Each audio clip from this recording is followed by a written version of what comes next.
Assalamualaikum warahmatullahi wabarakatuh. Di sini saya akan menjelaskan mengenai pembuatan biodiesel dari buah nyamplung. Saya Anissa Eka Nirwana dari Program Studi Teknologi Rekayasa Kimia Industri Politeknik Negeri Lampung. Kebutuhan solar di Indonesia dari tahun ke tahun terus mengalami peningkatan.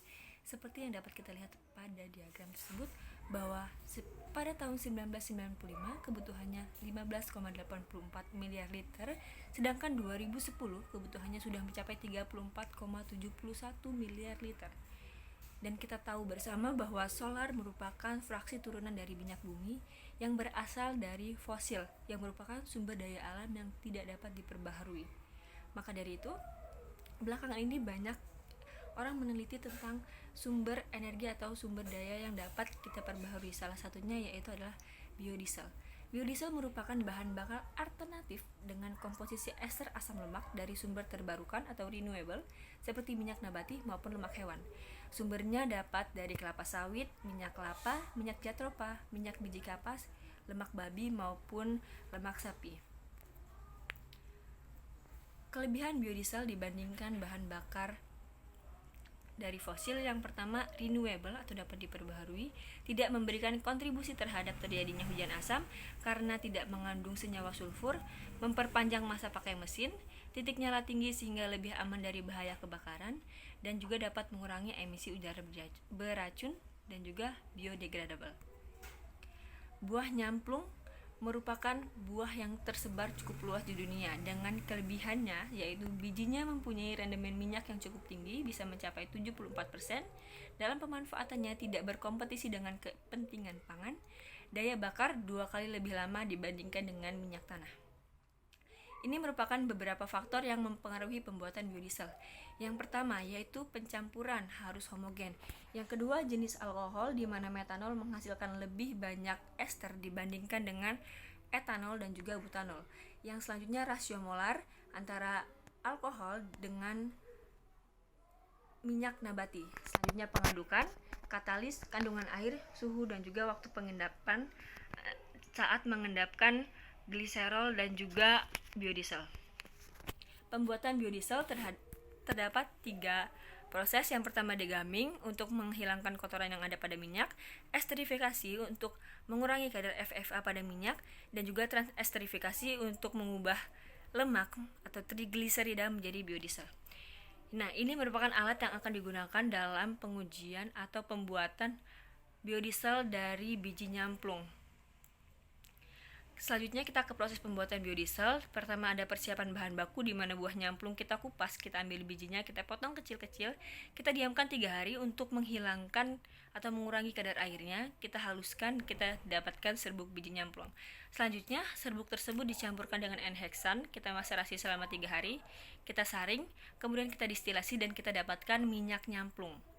Dan setelah minyak nyamplung didapatkan, umumnya minyak nyamplung tersebut mengandung banyak kotoran sehingga kita harus lakukan degamming, di mana minyak nyamplung kita saring dengan penyaring vakum, kita panaskan hingga 80 derajat Celcius, kita aduk selama 15 menit dengan ditambahkan asam fosfat 20%, 0,2 sampai 0,3% volume per berat. Kemudian kita masukkan ke dalam corong pisah dan kita tambahkan air hangat. Setelah kita kocok-kocok, kemudian kita diamkan dan kita pisahkan, akan didapatkan minyak dan juga gam.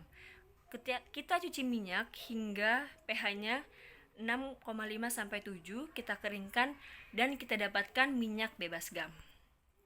Selanjutnya adalah proses esterifikasi, di mana proses ini untuk mengurangi kadar FFA dari minyak tersebut.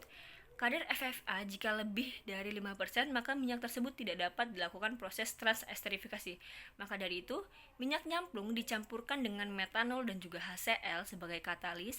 Kemudian kita panaskan selama 1 jam dengan suhu 60 derajat Celcius, maka akan kita hasilkan minyak nyamplung hasil esterifikasi. Kemudian kita uji kadar FFA-nya dulu. Jika sudah memenuhi syarat, baru kita lanjutkan ke proses transesterifikasi, di mana minyak tadi kita campurkan dengan metanol dan juga NaOH sebagai katalis. Kemudian kita panaskan 60 derajat Celcius selama 1 jam. Kita endapkan 12 jam pada corong pisah. Kemudian kita pisahkan.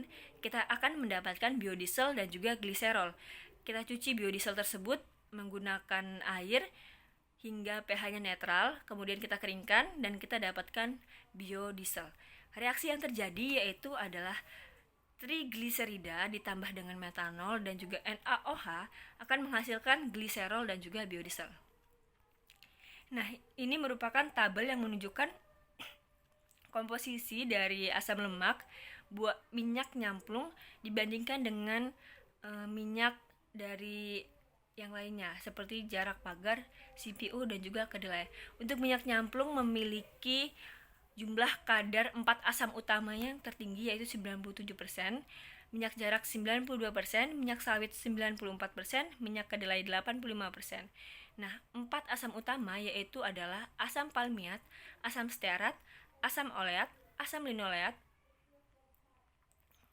Nah, dari beberapa data yang sudah kita kumpulkan bahwa kita dapat menyebut bahwa minyak nyamplung sangat potensial untuk dijadikan sumber bahan baku dalam pembuatan biodiesel. Yang pertama, rendemen minyaknya cukup tinggi, kemudian jumlah asam utamanya juga cukup tinggi, tidak berkompetisi dengan kepentingan pangan dan juga mudah didapatkan karena tersebar luas di seluruh dunia. Ini merupakan referensi yang saya gunakan, ada dari Chandra, pemanfaatan biji buah nyamplung, Mudirawan, pembuatan biodiesel dari minyak nyamplung, Sudrajat, pembuatan biodiesel dari biji nyamplung, Wahyuni, pengaruh suhu dan proses lama pengendapan terhadap kualitas biodiesel dari minyak. Sekian yang dapat saya sampaikan, mohon maaf apabila banyak kekurangan. Kritik dan saran dapat ditambahkan di dalam kolom komentar. Saya akhiri, wassalamualaikum warahmatullahi wabarakatuh.